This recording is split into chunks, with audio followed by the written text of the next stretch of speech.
Welcome to GridLine rap battles behind the scenes. Here we have frat boy Babadook. GridLine rap battles. The Babadook versus Freddy Krueger. Because like that, I do not feel like dancing right now. Alright. Alright, ready for the clap? Yep. I always am. On go. Okay. 3, 2, 1, go. Hello, everybody. My name is Mr. Tibbs. You know that already. With me today is Commander Jacob. We did Krueger versus Babadook. Freddy Krueger versus the Babadook.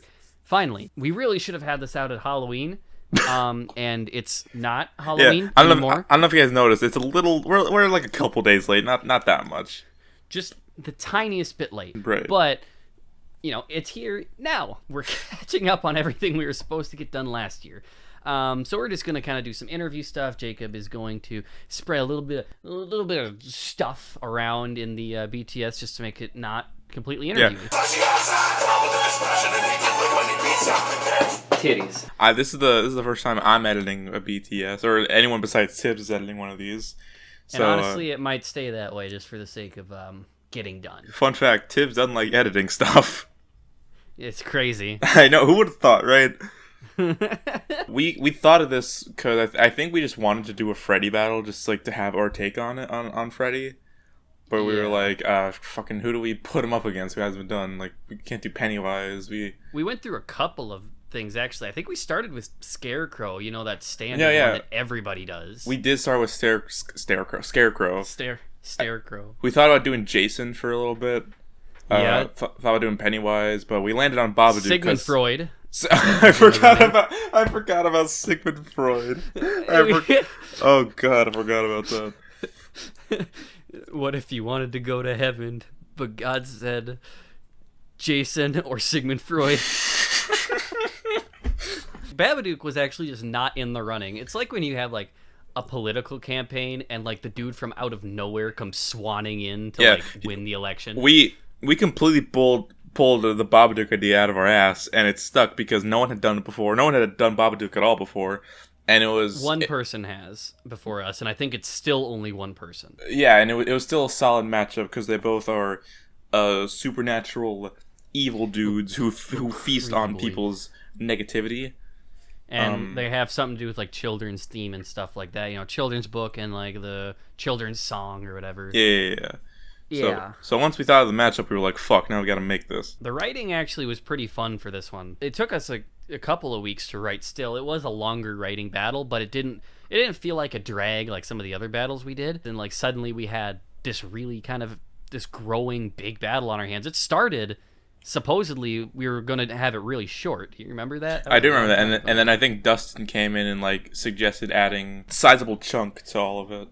Dustin really liked the battle. He liked the matchup, and he thought we could do it really well, so he encouraged us to make it a lot bigger. And we did. And it paid off. It paid off because it's a lot of people's favorite GridLine, and with a lot of the work that's been done otherwise on it outside of writing, I can say from an objective point that it probably is one of the best GridLines. It goes in. It goes in. It goes. It goes in the main writing struggle that we had was like, or the two main ones, like, this was back when we insisted on thinking of a structure and filling it out exactly. And when you do that, and you don't have enough line ideas, you really start scraping your way forward. Yeah. And that sort of became an issue. We no longer do that. We sort of get a bunch of line ideas, and then we sort of figure out the line structure after we've got a somewhat chunk. Right. Sort of kind of figured out. And it was especially a problem with this one because like Freddy had been done so many times already. Mm-hmm. So it was truly a matter of thinking of like, okay, how do we joke about this that has been joked about 8 other times?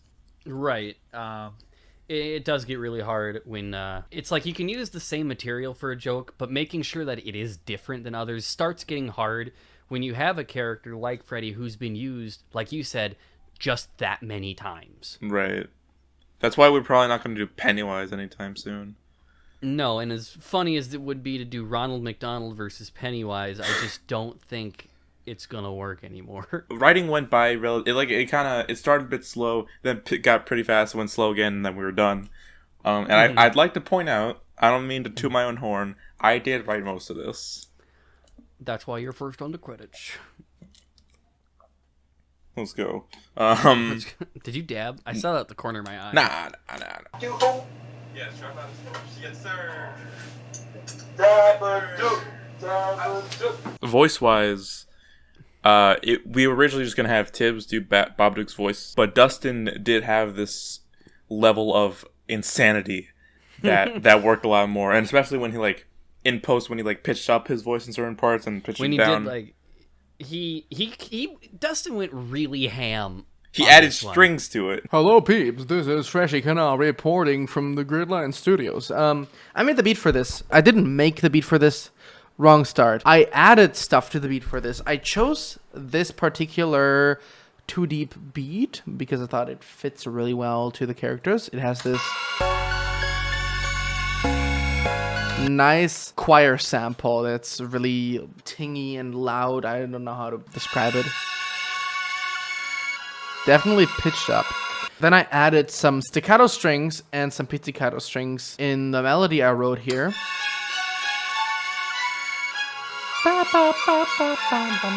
For this sinister kind of tip-tappy, you're trying to sneak away kind of vibe. Pizzicato strings plugging.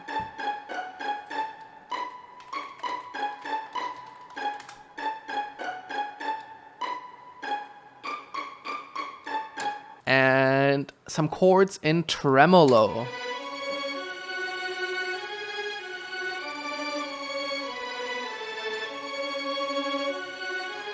Which kind of give this counter melody so it's more fulfilled here.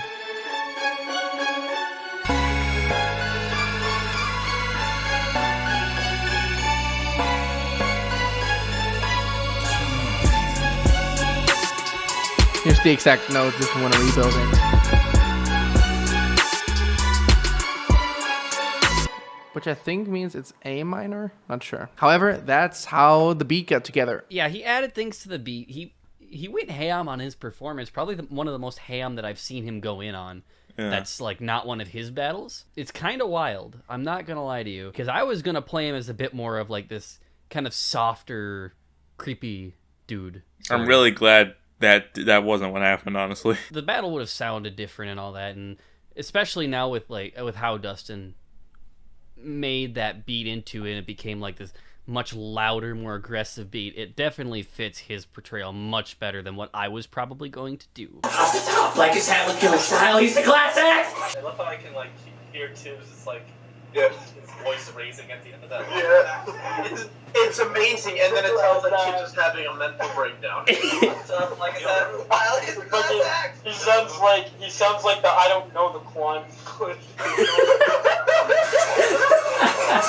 You might have noticed we had an old audio, but we redid it for the sake of like, because Dylan himself, when he did his Freddy battle, Halloween, he understood how Robert Englund did the Freddy voice. Your whole existence was plundered, made into a cringy old blunder. A murdering tease in their slumber. You give them wet dreams on Tumblr. Robert Englund Freddy is somebody that Dylan has studied quite a bit. Right. And also Dylan was pining for it in the first place. Yeah. And for the sake of variety, I casted somebody else. But then we decided to come back and say, I just think Dylan is the more right choice here. Right. In the end. It's good because, like, a lot of the time, other people who've done Freddy, they're like, oh, you just go deeper and more monstery, and that's kind of it. And, like, that is a factor of it, but that you end up sounding like Charizard or some shit. That's not what we're looking for. No, and when Dylan came back, you know, he did it how Robert Englund did it. He went upwards, and then he got pitched downwards. Yeah. Welcome to my ceiling, you'll do more than just Twitch. I got the prime time slot, where's the screen time, bitch? Costume wise, this one was something. Oh my god. So let's start with the makeup. I have about an hour-long recording of Tibbs. Not even like the full thing, just like near the end of him getting into makeup. Okay, Dylan, let me propose a situation.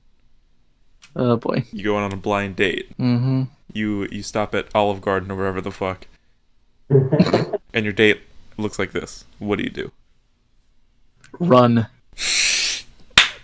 Call a priest. Yeah, I had contacts here. That's another talking point we have here. I bought contacts because the Babadook had white eyes in the movie. Oh my. Oh no. Big ass red afro. No! Oh fuck. Are these contacts like reversible, you reckon? I don't think contacts work like that. So. Oh my god. Fuck it, we're throwing the whole battle away. You got one of them. No, he didn't. Nope. I thought you did. Nope, just shitting in anger. He's starting Oh no. starting to turn into the Joker.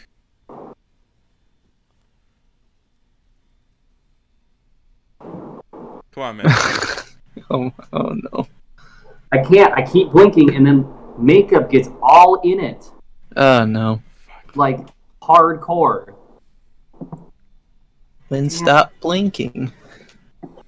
That's good advice, Dylan. That's Ra-da-da-da-da-da. Pussy. No! Ah man. Damn it! What is happening? I think my dad's home. Maybe he can help. It's like, hey Dad, could you stick your finger in my eye? This just reminded me of like when Lloyd was having trouble with the context for Sinatra. exactly. Get Hey! Yes, sir. Yes, sir.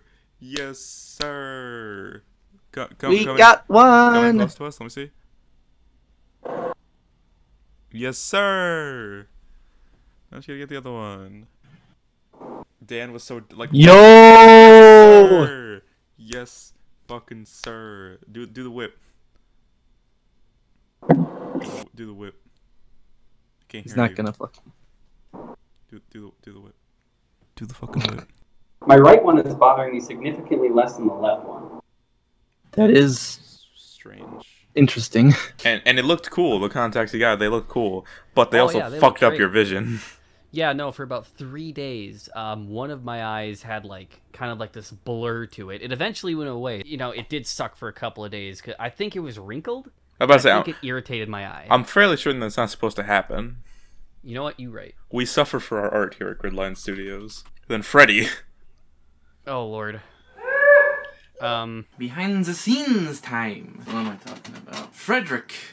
I'm bad at talking, so bear with me, Jacob. Freddy Krueger, obviously very extensive makeup. I think still, so far, the most elaborate makeup job I've ever done on myself. And that was a bunch of prosthetic work. It was really my first time doing anything prosthetic related, I think. And it was, I think, 8 of like the same like sort of half face burn prosthetic that I just sort of cut up and put all over my face, and one on the back of my left hand. And then I just like put a bunch of different colors of makeup and face paint on it to sort of get it look all like the right shade and maybe uniform, and like it's all one thing and part of my actual face. It kind of worked. I initially ordered 6 and then ordered 2 more because I was worried I didn't have enough, and I was right because I probably should have ordered like 10 because I didn't have any covering the front of my neck, but you know, whatever. And then similar to Tibbs for Babadook, I did also get paint for my teeth, and yeah, that shit tasted really bad. But it ended up looking pretty alright actually. I think the makeup process took like 2 hours, because a lot of it was me just figuring out what the fuck I was doing. Because like I would take the prosthetic, I'd cut it up, I'd put it where I wanted to put it, I'd glue it down with spirit gum. Then I would use liquid latex to sort of, in theory, blend in the edges as well as give it a little more stick. Kind of worked. Obviously, you can even see in the video there's parts that are just like sort of popping off, especially around like my mouth and the back of my neck. Especially there's just a meat flab. And yeah, that shit was not fun to wear. I wanted out of that thing so bad, like the whole shoot. I was powering through it and we were getting takes done pretty quickly, but I was so happy to take that shit off. It was by far the most uncomfortable thing I've ever worn thus far, because it was just all on my face. I could barely move, and like because of that, I was expecting Nixon to also be uncomfortable, but the Nixon makeup was actually very comfortable. I'm thinking because the Nixon stuff is foam rubber, while the stuff I got for Freddy is just like a cheap latex. The prosthetics that I got for Nixon, they're like sort of made to like bend and stretch around your face. That's probably why I didn't have that much trouble. Hopefully don't have to do Freddy makeup again for a while. I know I need to do it eventually, but hopefully that's not going to be for like maybe another year or so, because good lord. The hat, sweater, and glove were all the same hat, sweater, and glove I've worn for Freddy like twice now. And this time around, I actually did order another, like a second Freddy sweater, because I wanted to keep the other one and weather this one. But like, the one I got, like, it didn't have like any stripes at the shoulder, so it just looked really weird. So I just said, fuck it, and just weathered the one I already had that I've had for like, I think like 7 years at that point. That was just like taking a knife and just like scratching out all the edges, just making it really all scratched up, and like dusting it a bunch with like black spray paint to make it look all burnt. And that looked really good.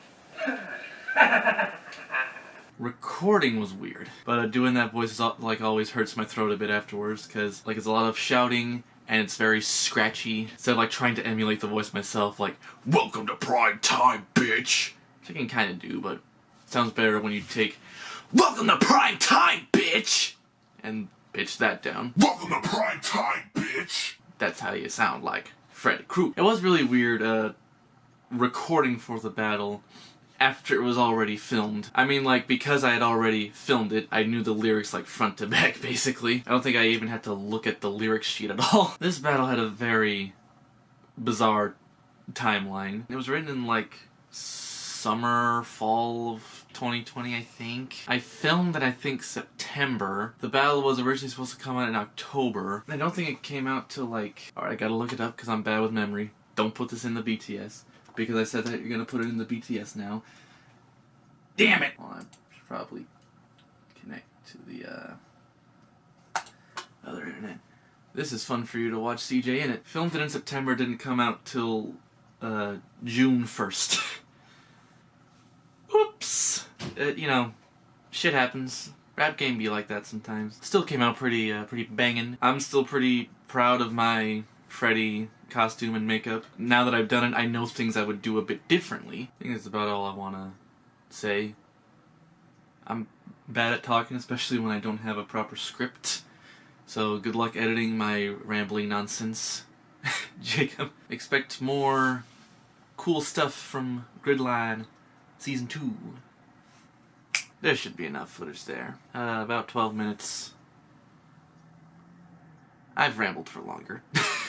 There was some like kind of like stuff kind of coming off, some of the bald cap, some of the prosthetic. That's not supposed to take away anything, because his Freddy costume is probably the best Freddy costume I've seen in a music video like this. Well, yeah, like besides like the occasional peeling here and there, it looks really fucking good.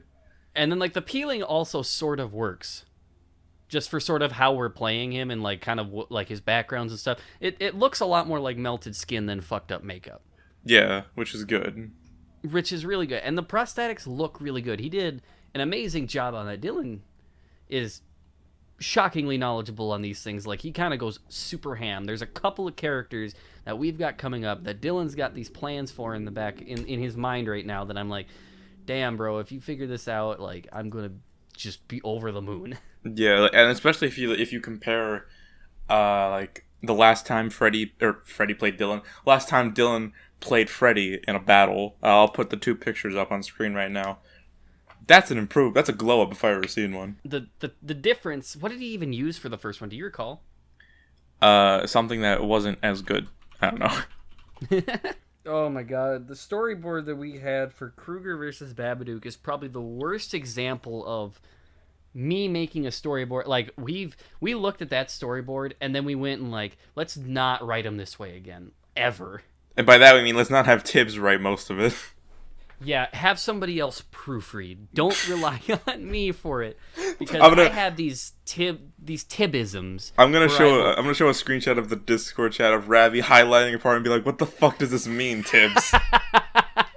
What on earth are you trying to tell me?" Fuck, what part was that even? Something about the chimney, man. Keep talking a little bit while I try to find it, because goddamn.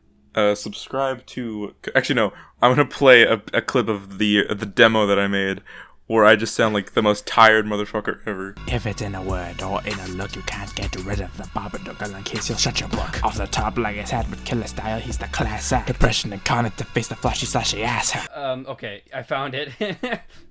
So it's like, you had to get a bitch to kill another bitch to bring you back. Mid-body Freddy has a slow zoom in, although not a big zoom in. Background fades to black as Freddy turns upside down, creates a motion blur to simulate falling. Camera obstructed briefly by chimney mantle, and he said, "What?" Tibbs. And Tibbs was being like, was I fucking drunk when I wrote this? It wouldn't surprise me. But anyway, that storyboard is quite possibly the worst I've ever typed up, and I am a better person for it because I've learned what not to do. I think it also had an effect on me because I was the original editor that started out for this. I decided to kind of move it to somebody else. We went through a couple of editors, and I think the storyboard was a pretty big reason why it didn't go through a lot of editors. And then Rabby opened up his commissions, and I had been talking with him a couple of times, I think, about doing some stuff. He took it and ran. He didn't follow the storyboard that much, is what I'm saying. And but rightfully so. That's a good thing for the most part. For the most part, it's a really good thing. Because, fun fact, this is his first time editing live action. Yeah, this is his first time editing live action. So the fact that he was really willing to learn and he really hammered down on this, it's massively impressive for somebody's first time. Yeah. And I'm really happy with how it came out. Every piece that he kind of sent me, I'm like, it kind of alleviated some of the soreness that I had for this battle, where I was just kind of fatigued of it. I think it'd be battle fatigue, I guess you would say. Where I was just sort of tired of having it not being done. With the storyboard, we still did have some cool ideas. The one that I'm most proud of thinking of was combining the creepy black and white TV imagery from Babadook with that one TV kill from Nightmare on Elm Street. Yeah.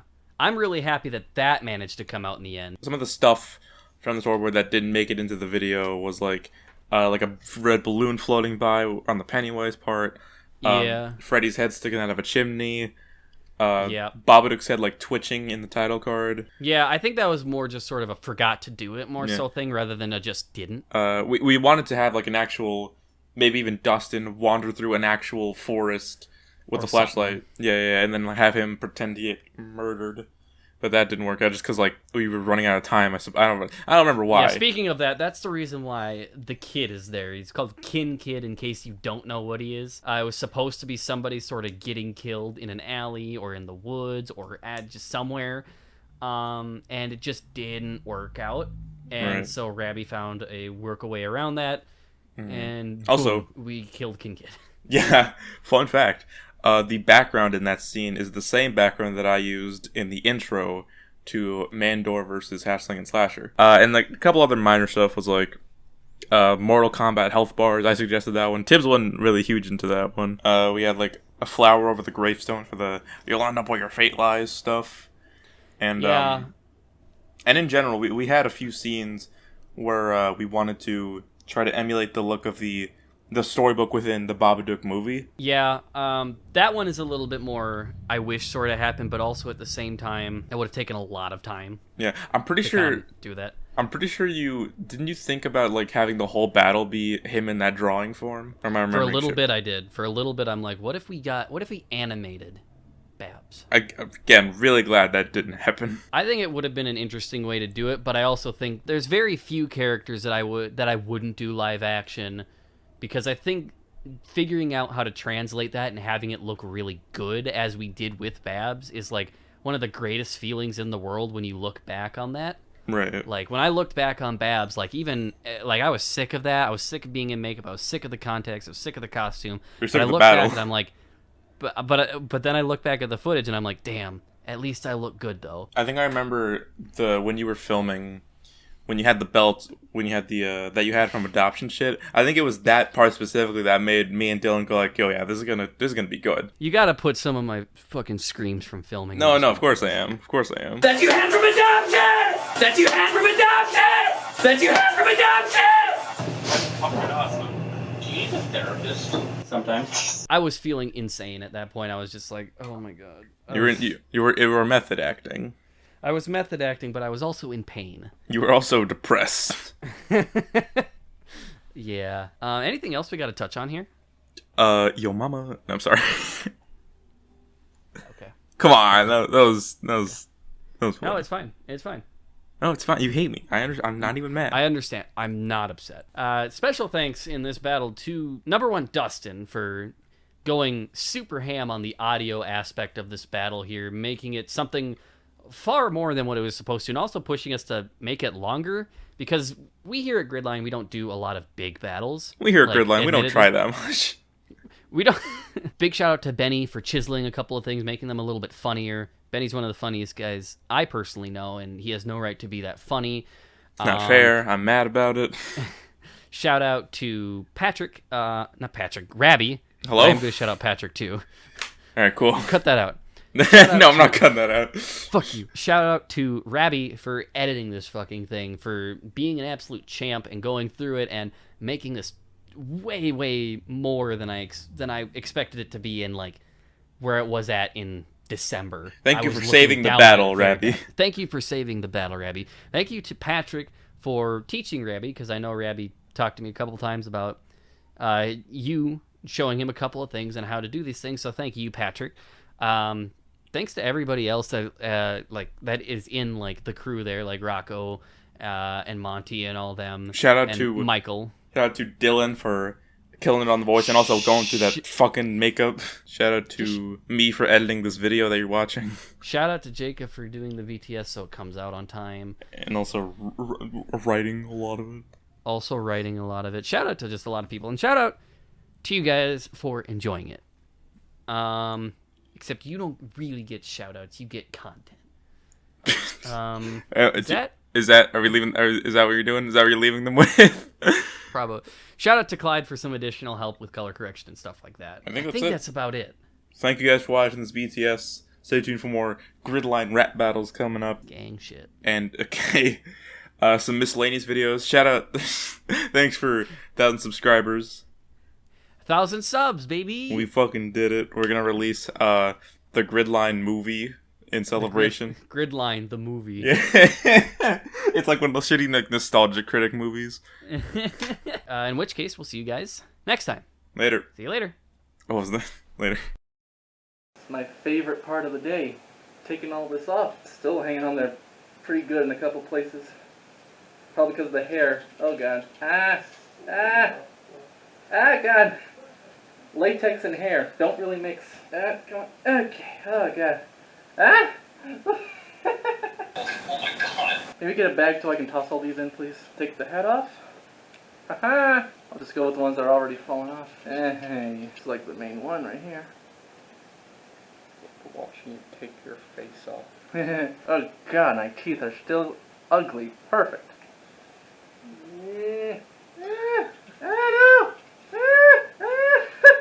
Oh my god.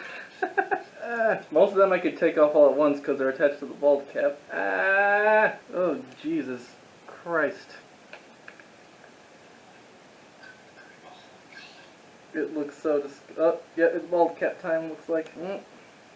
You're filming this, right? Of course I am. Oh my fucking lord, this is disgusting. Oh my god. Whose man's is this? Oh, hello. Oh my god. Look at that. Look at that thing. It looks like a fucking brain. Oh, Jesus Christ. Oh my god.